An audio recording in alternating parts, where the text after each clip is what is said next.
Hello, everyone. Welcome to the Esau McCauley podcast. I'm your host, Esau McCauley. Today, we're joined again by Sharon Hodde Miller, co-pastor of Bright City Church. Thank you so much for coming on the podcast, Sharon.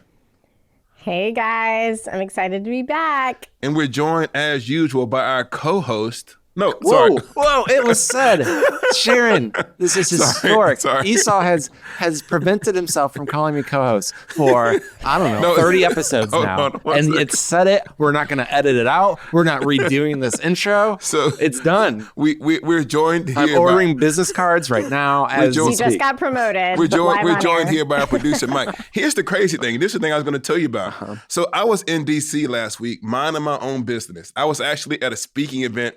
It had nothing to do with the Holy Post at all. I was speaking in my role as a PhD scholar, giving a storied lecture. Yeah. Or a conversation, right? Yeah.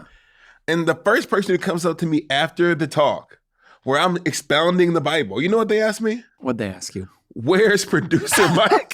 I'm like, somewhere not here. I mean, I can do events by myself now. I don't know. Can you? I know. It's like I was legitimately. Do you think there's a chance they were thinking, oh, that's pretty good, but apparently could have been better? They didn't say great talk. He just needed a good producer. They didn't say great talk. It's like, this feels underproduced. So do you get stopped now asking where because now I go places and they ask about me. Are people asking you where I am as you go through your life? I will tell you, Esau, I met up with some friends this weekend, and a good friend of mine, we were catching up. He goes, the Holy Post has such a stacked team. And he was going through everyone. He's like, I love Sky. I love Phil. I love Caitlin. And Esau. I love Esau. Everything he writes, I just love. And so, But he didn't ask you where I was. Well, no, because our friendship doesn't include you. Okay. But apparently people think because he was clearly still enjoying his time with me and didn't feel like, he just needs an entertaining host a little bit more to spice this up a little bit. Speaking about having a person who's with you all the time, our first story today deals with this it's a new robot companion. I don't know about the company. You know what the name of the company is we want to talk about? You said beforehand, make sure you have that ready to go. And I did not have it ready to go. But by stalling, I can now tell you that it's X1. So this new company, X1, is putting out a robot companion who will live with you and do activities in your home.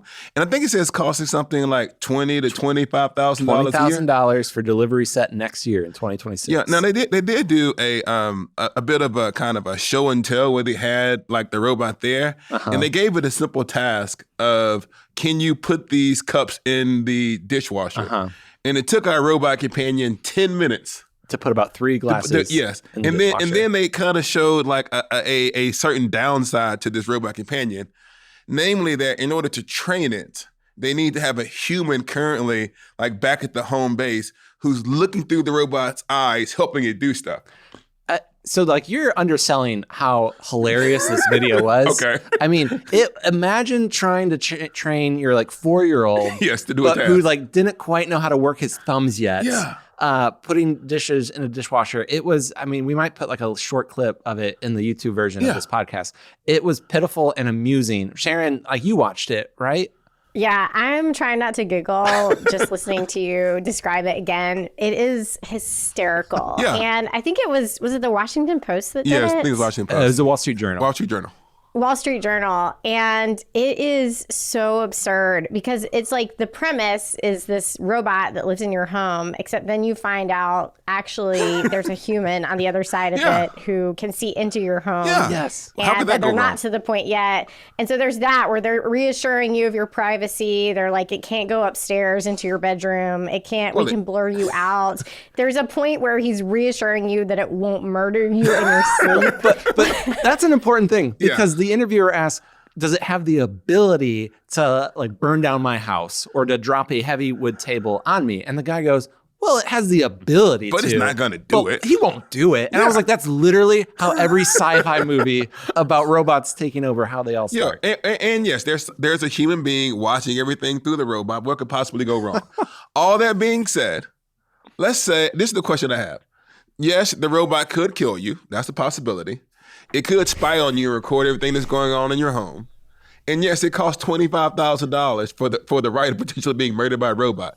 But is there any household task that you currently have that is so annoying that you said, you know what, I'm willing to risk it all to have this robot being in my home? Do you have one, Mike? I'm going to say, this is risky. Okay. I'm going to say all yard work. Oh.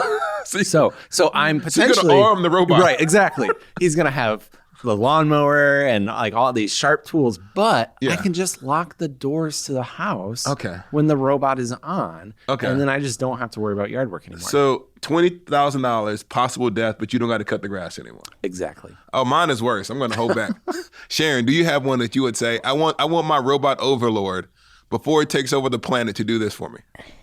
I mean, there's nothing that is worth $25,000, but if I didn't have to pay that, I would probably like a robot that would kill the bugs. Oh. It was very important what word came after kill there, Sharon.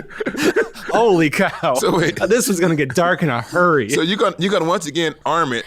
Cause you gotta swat a fly with a little bit of fury. You can't just be tapping it, but you're going to have like a $25,000 like roach killer or fly swatter.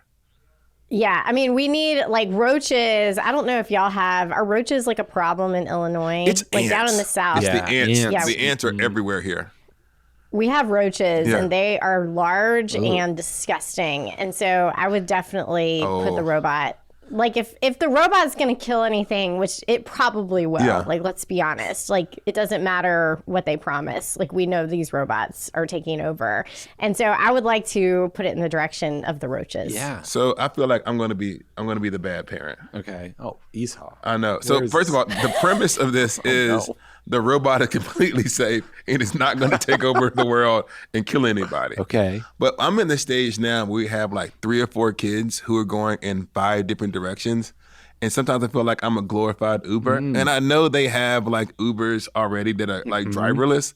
But I feel like I want my personal robot to drive my kids to and from all of the practices. That's what I want. I want a robot like driver. So you're putting your life, the life of your children, your precious children. So that I don't have to be there. So I'm putting the kids in the car with the robot and like, good luck. Going 60 miles an hour. It'll be fine. 45 miles an hour. I won't put it on the highway. Okay. I have some reserve. Yeah. So maybe that sound bad? It doesn't sound great. Okay. Sorry. I will use the robot to then sweep or something. I don't know. So for our first real topic today, because we have someone on the podcast who actually knows who Jennifer Lawrence is. We tried to do this topic last week, but it got canceled because the person who was on the podcast didn't know Jennifer Lawrence. So we said we will hold it for a week. And now you're here, Sharon, and you can talk about this with us. Do you know Jennifer Lawrence? I mean, not do you know her personally? Do you know who she is? Oh, yeah. Yeah, okay. I know who Jennifer Is there a Jennifer Lawrence film that you say, oh, I actually watched this thing, or I was in it. I was in on it. Are you a Hunger Games person? I'm actually not. My son is like really into Hunger Games, but we've not watched the movies. I still can't, having small children, I can't get over like the premise of it. Okay. And so we've not jumped on board at that yet. Yeah. But she did a movie with Bradley Cooper, Silver Linings Playbook. Is that the one that she Playbook? Yeah, Silver Linings Playbook. And yeah, I'm trying to think what other movies I've seen her in, but I've definitely, I am familiar with her work. She's doing a press tour for her current film. And I don't know what the name of the film is, but this is the reason why you're seeing a lot of stories about her recently. But during one of the press tours, she said something that was very interesting. And she was talking about how she engages politics differently than she did, I think, in 2016 and 2020. And she said that when 2016 happened or 2020 happened, she was very, very engaged. She was tweeting and saying all of this stuff. And then she's realized recently that the people don't pay attention to what actors say vis-a-vis politics. And she was wondering whether or not her activism was the best way of going about it. And so now it's not that she's dramatically changed her politics, but she's much more circumspect in how she engages in these things, especially on social media. And she talked a little bit about how she was worried that it was getting in the way of the art that she was doing, that she hopes that the art kind of can speak on its own to inspire change, and it is not her job, kind of separate from the art, to convince people to do things in certain ways. There's kind of 2 topics I want to address on this one. The first one is she right that we don't actually pay attention to politics? Is she correct that we don't often pay attention to what actors have to say when it comes to voting. Has an actor or an actress ever influenced how you vote and make decisions politically? No. I mean, the short answer is no. There is not an actor or an actress that has changed my mind. I would say that. I remember like everyone thought it was going to be a big deal when Taylor Swift kind of got involved in politics, but it doesn't make a big difference. So is she correct then that it's not the job? Should our celebrities be apolitical? Is that the proper solution to it? I don't think so. I don't think it doesn't mean that celebrities should never talk about politics or they're forced to be apolitical. Like, I think this is a conversation in the world of sports too, that this mantra of like, just play ball, just play sports. Athlete. I watch football to escape politics. I don't want to hear what you think. And I don't like that because it feels, I don't know, too consumeristic in the way we approach humans of like, I don't care about your opinion. I don't care about who you are. I just want you to provide a service for me. Yeah. But I think celebrities also need to realize that just because they're rich and famous and well known, it doesn't mean their opinion matters more or is more meaningful than any other person. Yeah, I think it's really, really interesting how sometimes, depending on who's in power, there's a criticism of celebrity endorsements. And so if, a lot of the time celebrity endorsements are often Democrats, right? And so there tends to be a criticism of the Democratic Party of hobnobbing with celebrities. But it's not that the right doesn't have celebrities. They just have a different set of celebrities. And so whose celebrity endorsement matters is something that's really interesting. I think part of it for me is any person is multifaceted. And you should be free to be all the parts of yourself and not be condemned for those parts of yourself. So if you're going to be, you may act or say, like, I'm not a politician, I'm a pastor, but I have political opinions. But just because I am an expert in the Bible, that doesn't mean that I'm an expert in economic policy. So that means I have to be sufficiently circumspect when I'm talking about these things. So Sharon, let me ask you this. As a pastor, has how you engaged in social media changed over the last, I guess we're in election cycle, last 3 or 4 election cycles? Do you notice a change similar to Jennifer Lawrence in how you did things in the past versus how you do things now? Yeah, I have. And that was what was so fascinating to me about the interview with Jennifer Lawrence. I'm less interested in the conversation of whether or not celebrities endorse politicians. Yeah. I think kind of with you, like, we're multifaceted people. Like, they can say whatever they want. Yeah. Like, being an actor doesn't disqualify them from having a voice either. I was more interested in her disillusionment. Yeah. And realizing I used my influence to speak out and it didn't help at all. Yeah.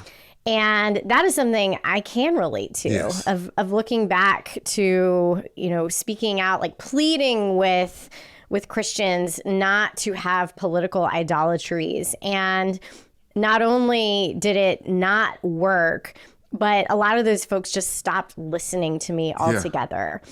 And so it sent me into this place of thinking, okay, is it worth my time trying to convince people? Not necessarily.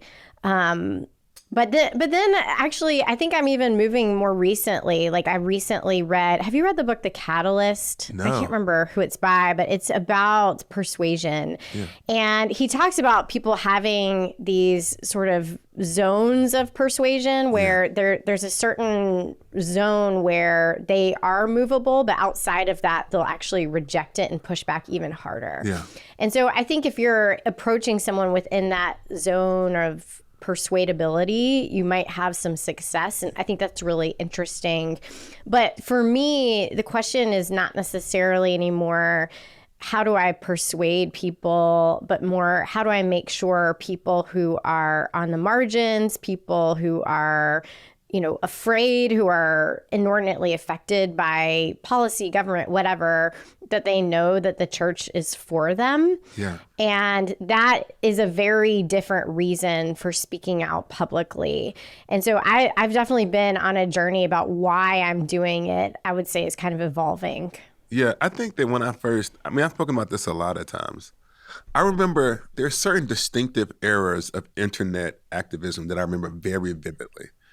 And I remember, I just don't think you remember the hashtag generation?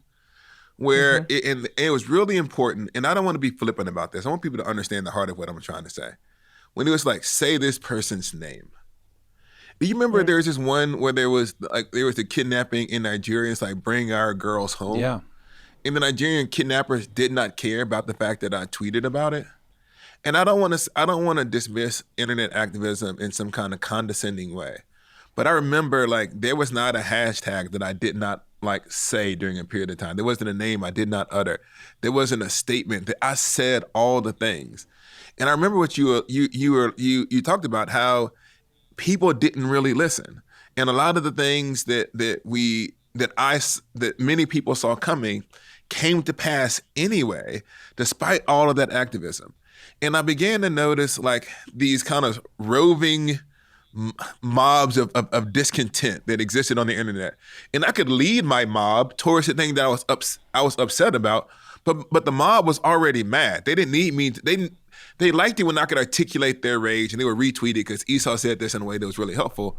But I just didn't feel like that was actually getting to where we are. And I began to realize this. This is kind of what I've tried to do. There's two things that I can say that may mark how I change. I'm just less active because I just don't think that internet back and forth is super helpful to persuade people. But I think that in my writing and the way that I engage now, there's always a question, I think, underneath the question, right? There might be a presenting issue or a presenting topic, but there's an underlying issue with the way that we imagine things theologically and biblically. And I'm trying to get people to think about those deeper questions. That's the first thing. The second thing is, I think that now there's a community of people who now live in the aftermath of all of these political decisions. And they're asking this question. Yes, we know this thing is bad, but how do I be a Christian? And I'm really focused on helping my congregation say, okay, we live in a world with sexism. We live in a world with misogyny. We live in a world with racism. We live in a world where the economic exploitation of people. How do I be a Christian given these realities? And that's been a lot of my emotional and spiritual energies to say, how do I pastor people who are living in a context that will lead them to despair? Rather than just simply raging about it, it's like, how do you live? So I'm trying to ask deeper questions, and I'm trying to ask, how do I live in the world that we actually inhabit? Instead of issuing warning after warning, Christians, do you see how bad it is? How can we support this? And all of that stuff. I just don't find it persuasive to people. So for both of you, would you say then you feel less concerned about making a big public statement condemning the injustice that you're seeing, and you're at this point you're caring more about your community of people that you can actually speak to face and helping them live in a faithful way? Because I think part of this too, like we've had internal conversations at Holy Post around this topic too, of everyone wants us to come out and condemn something every week, and we're like, I don't know what good that is accomplishing. At this point, it feels like we're probably just preaching to the choir and confirming what everyone already assumes we think. And so what actually makes a difference? And at the same time, a lot of bad things are happening, and it feels wrong to just completely ignore that. Let me give you two concrete examples. We've had the ICE raids recently, or ongoing ICE enforcement here in the Chicagoland area. And well, we could talk about the big bad beautiful, but let's talk about that one. Let's talk about the SNAP benefits. Sure. We've addressed both of these issues on the podcast in different ways. I've written pastoral letters to my congregation about those things publicly. I think I've written articles about them. What I haven't done is say, how can Christians support an administration that does these things? Don't we know how bad this is? And I think that the people who are supporting these kinds of activities are not persuaded by me saying it's bad for Christians to do these things. And so at this point, I'm kind of done. If you don't see the connection, some of these connections that we want people to consistently make, I just don't feel like it's very fruitful. And I think that people are actually dug in on their political opinions, and just attacking those people over and over again isn't super helpful. And so maybe I want to say is the surprise of these things are gone from me. And what it is more now is, yes, I speak about it, but I guess it's just like I can remember the initial outrage that I might have had about something in 2016, 2017. And now it's like, I still pay attention, I still care, but I have work to do. And I can't be in a state of emotional I don't want to say the emotion is bad either, because why it's not bad to be like emotional about it. Right. But I'm just no longer surprised, and it's more of like at this point I'm chronicling more than I am just displaying outrage. That's probably what it is. It's more like I'm chronicling this. I'm aware of it. We're engaging it where we can, but I'm just done yelling at the people who don't care about me yelling at them. That's probably the best way to say it. I'm just done trying to get someone to change their mind who've completely, clearly decided not to change their mind. What about you, Sharon? I think, just echoing so much of what Esau said, is who are the people who are listening to us, and what is our responsibility to them? And I think one of the big struggles facing a lot of the people who listen to me specifically, and probably a lot of your listeners at the Holy Post as well, is despair. Yeah. And so the question that I think is sort of rising to the surface in this moment in our nation is, should we continue to be faithful even though it's not, quote unquote, working? Yes. And I've really been challenged by the reminder that the cross, at the center of our gospel, is a reminder that sometimes we will be faithful. We will preach, the good news of Jesus Christ and all its robustness, and still fail in the short term. Yeah. And seeing that experience of failure is producing so much despair, so much disillusionment. I think this is an opportunity for us to remind our people that faithfulness does not always yield success in the short term, but we keep being faithful anyway, because we are giving our people this eternal perspective as well. So most of the Bible is written in the context of tragedy or impending danger. So God doesn't send prophets to say, you're doing a great job. He tends to send prophets in the time where the nation is at this hinge point. Yeah. And a lot of the prophetic literature is written to a people who are in crisis. And so I do hope that this moment produces real, robust theological reflection that is clear about the injustices in the world. And I guess what I'm trying to say is, I tweeted in 2016 or 2017 or 2018, like there was an emergency. Yeah, that's probably what it is. It was like emergency tweeting. This could happen any moment, guys. We should do something now. But you can't emergency tweet for a decade. Now we just live here. And so now I'm trying to tweet and text and write about the world that we inhabit, and I can't be shocked that we live here. You cannot be surprised that this is the world that we inhabit if all of the tweets that we sent in 2016, 17, 18, and 20 were real. If we really said, hey guys, this could get really, really bad, and things are really, really bad, we can't be surprised that they're really, really bad. Now that they're bad, how do you live as a Christian? So maybe that's what I want to say. And I want to say this too, and maybe I don't want to this is the part that I'm concerned about.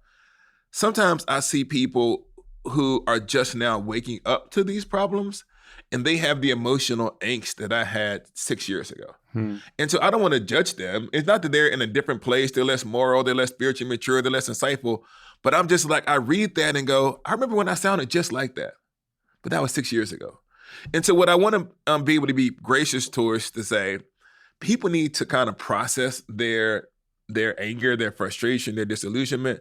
But I'm at the place in my own spirituality where I want to point towards hope.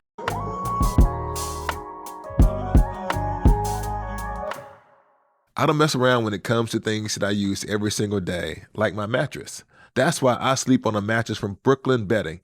It's not just a mattress, it's the LeBron James of mattresses. Built to last in their own U.S. factory in Arizona, these mattresses are second to none. Sleeping on my new Sedona Elite, I can really feel the quality from stitching to support. Every night has been a comfortable sleep. Go to brooklynbedding.com and use the promo code ESAU, that's ESAU, at checkout to get 30% off site-wide. This offer is not available anywhere else. That's promo code ESAU, ESAU, for 30% off site-wide. Support our show and let them know we sent you after the checkout. Zones field got him doing football numbers, only half is grown. He was acting grown. Now, Sharon, on the podcast, certain people have segments. Well, actually, only one person has a segment, Mike. Yeah. But we thought, since we enjoy your presence so much, that we would give you your own segment. Should I be worried here? It feels like, are you trying to replace me? Well, when I made you co-host, I had to now I got to bring you back down a little bit. So we're going to give you your own segment. We haven't named it properly yet. I have a couple of them. I'm going to float towards you. You can pick which one you want.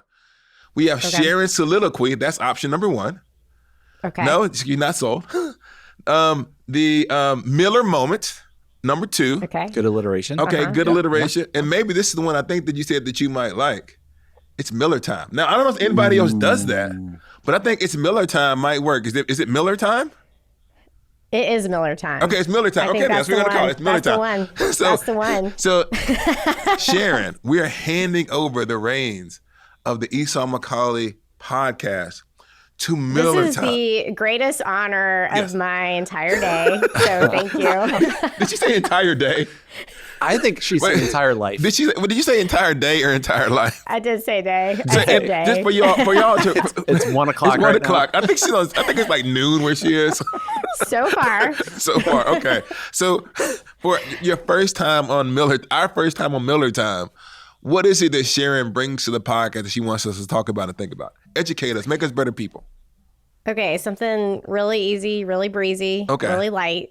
Let's talk about purity culture. Purity culture, okay. Oh, okay. Okay. What do you think? How you feeling? I'm feeling good. It's for Miller my time. first segment. I'm going to hand it over to you because they don't want like the dudes yelling about purity culture. So we're going to give you a chance to talk about what it is, and we'll respond respectfully. Yeah, we've got opinions. Yeah, Mike says that in Mike's corner, I interrupt him after 15 seconds.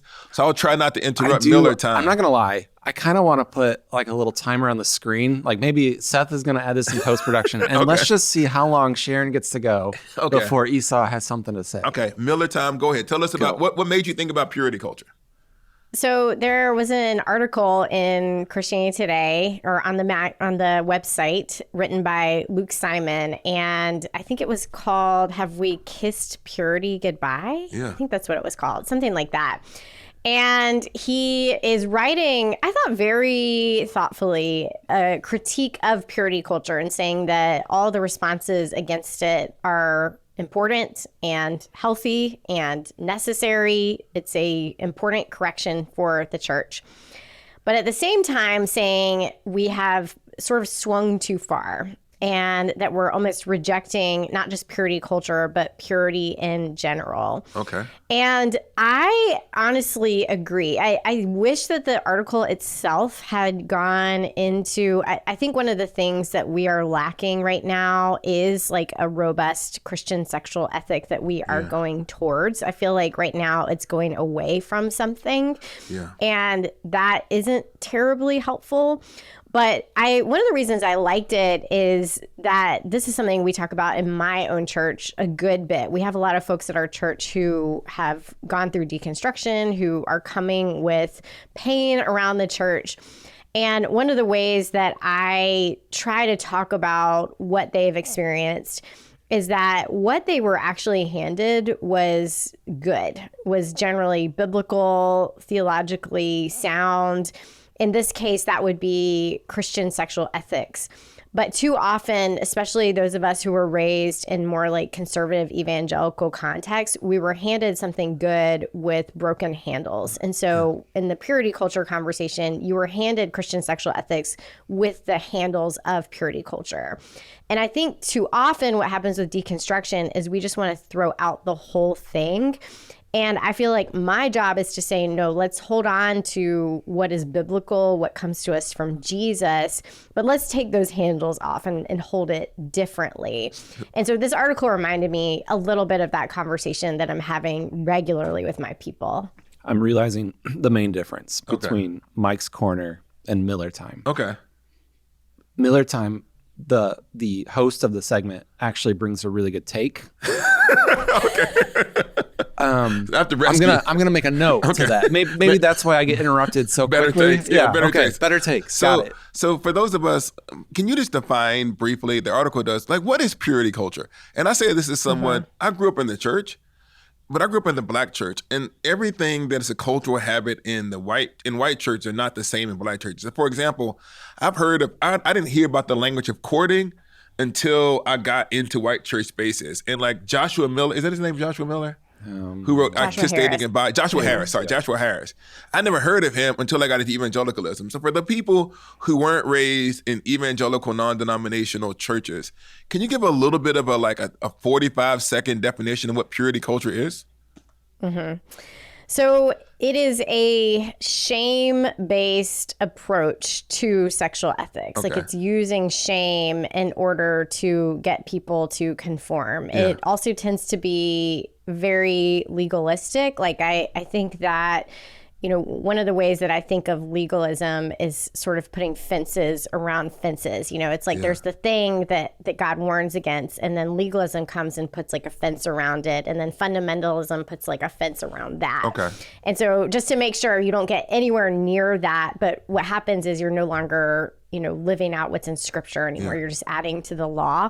And so I think purity culture trafficked in that a good bit. And then the weight of purity culture fell inordinately on women. Okay. That it was, you know, it was a echo of Adam's words in Genesis 3, you know, it was the woman you put here. Okay. You know, God is saying, hey, what's going on with you? And he is unwilling to do any of that interior work, just points to the woman.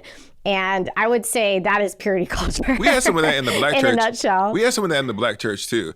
So I remember there's just random, I don't know why this thing sticks in my head. And this might seem like, I don't want to get into an entirely different can of worms, but I at least want to talk about this story. I remember at one point in my church, and I was not a part of the conversation. I remember the pastor standing up in front of the congregation and announcing this as if this was like a radical idea. It was Mother's Day, and they would give roses out to moms on Mother's Day. And there were some there were some teenage moms who were in the congregation. And the pastor stood up and said, we're going to give roses to all mothers. We don't care how you got the kid, your mom, it's a blessing. Y'all need to stop judging these people. And it's not going to lead to, people aren't going to have more babies out of wedlock if they see a teenage girl getting the flower. So I remember that being like his moment of saying, we're going to embrace all moms. And the idea that if you don't give the flower to the teenage girl, you're kind of shaming her and pretending like she's not a mother. So I don't want to pretend like there was never any kind of legalism or double standard. Because I don't ever remember them saying on Father's Day, like the men don't get acknowledged unless they're in a marriage. So I get that kind of double standard. So here's the question. And this is maybe what the article doesn't actually do, which is point a picture towards, like, how do we, like you said, articulate God's vision for our sexual lives, while also understanding, like, every other aspect of our Christian life, people aren't going to be perfect. So do you have any kind of picture other than, like, I don't want to ask you to give us more, but you gave me the handles, and I'm going to steal, and I'm going to say this is from Miller time. And is there any other advice that you might give to pastors, to people, even people with kids, as to how do you engage your kids in ways that are healthy, that isn't going to fall into the purity culture trap? Because one of the things, maybe, forgive me, you can edit this part out if I'm rambling too long. I feel like now any positive statement about how we ought to consider living our sexual lives, like the word purity culture comes forward. So maybe I can ask you, how do we do this in a way that's healthy? Yeah. I think that this, like a robust Christian sexual ethic, is going to be fully integrated with a robust theology of the body. Okay. And that's one of the ways that I think purity culture, even like I experienced it in really shaming ways, is that there's this subtext, which is that the female body is inherently bad, that your physical desires are inherently bad. Yeah. And being taught to, like, I actually wrote an article it was probably close to 15 years ago now. So this was back when I think purity culture was first starting to get criticism. I wrote an article called something like, why modest is hottest is not Christian, or something like that. Because that was like the term that was used for women. We were told like modest is hottest. Yeah. And it's just kind of pushing back on the ways that language around modesty were actually denigrating the female body. Yeah. And so that's something, just even with so I've got 2 boys and they're still young. My oldest is 13, but whenever they see an image of a woman, my 10-year-old especially, he'll say, I probably shouldn't be looking at this. Like, this is bad. Yeah. This is inappropriate.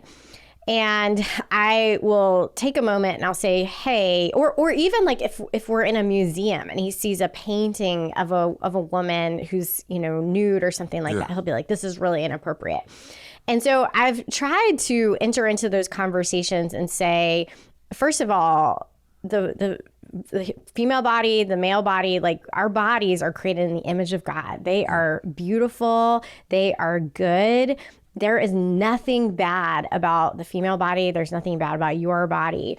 I said, what we need to be careful about is that our culture does not recognize that. Our culture wants to, and, explaining objectification to a 10-year-old is really, really difficult. But I think he does to some extent understand it, to say that, no, it's the way that we treat women as if their value comes from their bodies and only a certain kind of body. That's the problem that we need to push back against, because that is not consistent with the beauty that we see in Genesis 1 and 2. And so pointing to this higher vision instead of just shaming, men for they're naturally feeling, attracted to a woman, whatever it is, like, how can we have a different kind of conversation? 1 second, though. I want to say this. That, ladies and gentlemen, has been Miller time. Ooh. Now, to give you an opportunity to redeem yourself, because she's had a robust discussion about, purity culture. It is now time to turn the mic. It's now time to turn the mic. You're just setting me up to fail. No pressure. Well, Mike, I'm handing the show over to Okay. you. What do you have for us today? Equally deep theologically. Equally deep. Yeah. Did you all know Tom Brady cloned his dog? No. Well, actually, I did, because we talked about going to Yeah. So tell us about what do we know? So Tom Brady had a dog. He had a dog that he loved a lot, and the dog died, and it made him and his family very sad. Very sad. Sad and for so your dog to die. rather than getting a new dog, he decided, you know what? I'm rich. I've invested in this company that's working on cloning. I'm just going to have them clone my dog. And it was successful. And that he's given his family a second chance with a clone of his beloved dog. Well, now, is this the first clone dog in the history of time? So Is he here's like what's interesting. Tom Brady won? No. So The Atlantic then also has this article about, it turns out cloning is becoming a lot more commonplace than we realize. And it opens with this story of a guy who had an amazing steak. Who hasn't had an amazing steak? He's like, I loved it. And he's like, what if we could clone the cow that this steak came from so that I could just eat this amazing steak endlessly? Yes, Sharon. What could possibly go wrong? We should have the robot make the steak. Okay, does he manage to clone the steak? He does. So a few years later, Lawrence and his team turned 2 tiny cubes of meat into 1 cloned bull, 3 cloned heifers, and after breeding the bull with the heifer, the team slaughtered the offspring to assess the quality of the meat, and they found it to be just as terrific as the originals. And he started a company, correct? Uh-huh. And so it's possible. Sorry, I'm interrupting Mike's corner. Yeah, Tell me. See? Well, so they have now cloned 60 different species and subspecies, including fruit flies, fish, frogs, ferrets, French bulldogs, and monkeys. So it's possible that one of us is eating a cloned steak? Probably, in addition to maybe fruit flies, fish, frogs, and other animals. So, Sharon. Actually, I think the article did say it's not possible. It's likely you have eaten a cloned steak. How does it feel to know that you've eaten clone? For the people who are listening to the podcast, Sharon thought this was going to be some kind of hypothetical thing. Yeah, you've had cloned steak, Sharon. Welcome to the future. I know. I did not expect you to say that at all. Yes. It's likely you've had cloned steak. Yes. And there's another part of the story where they also clone horses for horse racing now. Uh-huh. And one guy was in a horse race where I guess it was like 6 different stages in the race. And in each stage, he ran a different version of the cloned horse. So basically, he ran the same horse 6 times. He had cloned it, and that's all he won. All right. Maybe it's an overstatement to say likely, but here's the stat. I found the line. Okay, here's the line. The clones of these animals have been eaten by tens of thousands, if not hundreds of thousands of people. So there's 6 billion people in the world. It's possible. I'm pretty sure. Possible. Sharon, are you a foodie? Have you gone to places? Have you had a really, really good steak recently? So I am a foodie, but I don't live in the Chicago area anymore. I live in Durham, North Carolina. And so the They didn't say the steak was scene, They just say, is not the same as when we lived up in the Chicago area. I'm trying to think of when's the last time I had like a really good. Yeah. Actually, there's a pretty good steak place here in downtown Durham. Have you ever had a steak where you said, this steak reminds me of a steak that I've had before? Because if so, it's cloned. Okay, here's my question to you all. We just have a few minutes left. I mean, what do we think about this? Are we okay with cloning? Is this a good thing? I think that this gets to the inability of us to accept human limitation. Part of what it means to be a human is to deal with the possibility of loss and death and sadness. Recently, my son has a little gecko. Right? Okay. And which he creatively named Little Gecky. Okay. And Little Gecky escaped from the enclosure, and we thought Little Gecky was dead. And so we had to say to my son, I'm sorry that your little Gecky has now died. And he was sad. And we explained to him about death and all those other things. Now, miracle of miracles, Little Gecky emerges like a month later. I mean, he didn't resurrect. I don't think he was dead, but he was living another part of the house and we discovered him. But part of it was my son needed to be able to accept that the animal that he had was dead and that things died, and we put our hope in God and the resurrection. We got asking theological questions. Do geckos go to heaven and all those other things? And so I do think that the idea that money can buy you out of sadness and you can get the exact same thing over and over again forever is the kind of lie that our culture often tells to us. And so I think that beyond the ethical question, the idea that I don't have to deal with disappointment if I have enough money to buy my way out of it is kind of a false promise. So that's where I'm out on Tom Brady cloning his dog. And I love my dog, but when Scotty's dead, Scotty's gone. Okay, what would you respond though to either one of you, to the argument that, well, God helped humans come up with this technology and we should use it? We also created the atomic bomb. So, I mean, the ability to create something does not make it ethical. But the atomic bomb destroys life, and this is technically bringing about life, is it not? Yes. Well, it brings... That's true. It is not identical to the atomic bomb, but the question that you made, though, is not about its end. You talked about anything that was created by the human brain is good. There are also things that can be both good and bad, but we think the dangers are sufficient that they outweigh any positive. So AI isn't inherently evil, but we're pretty sure it's going to take over the world. And so on balance, even though it can help me do my math a little bit easier, it's probably on balance better for me to have more limitations on it. And so even something that has the possibility to be good and bad, there still needs to be some ethics surrounding it. But I don't want to speak for myself. Sharon, are you pro or anti animal cloning? So first of all, I have to tell y'all a quick story about my husband and my son. So we also have a pet fatality story, which was my son's first betta fish. Oh. And his name, interestingly enough, was Aslan. And you killed Aslan? Aslan died. He just disintegrated in his tank. I don't know what happened. Oh, no. And so after he died, we were talking. My son was asleep. And so I was talking to my husband, Ike, and he grew up on a farm. Yeah. And so I'm talking through this. I'm like, I guess we need to just wait. When he wakes up in the morning, we'll tell him that Aslan died. And so I'm really anxious. How is he going to handle this news about his first fish dying? And my husband looks at me and he goes, "You city folk." He goes, "I once saw my dad shoot our cat." And so I think first of all, we've come a long way in a short period of time it was not, when I was a kid, people left their dogs outside. You left your dog outside. Yeah. And now someone would call the police and be like, your dog is outside. That's animal neglect. And so I think this whole story existing just shows where our culture, how much it has shifted.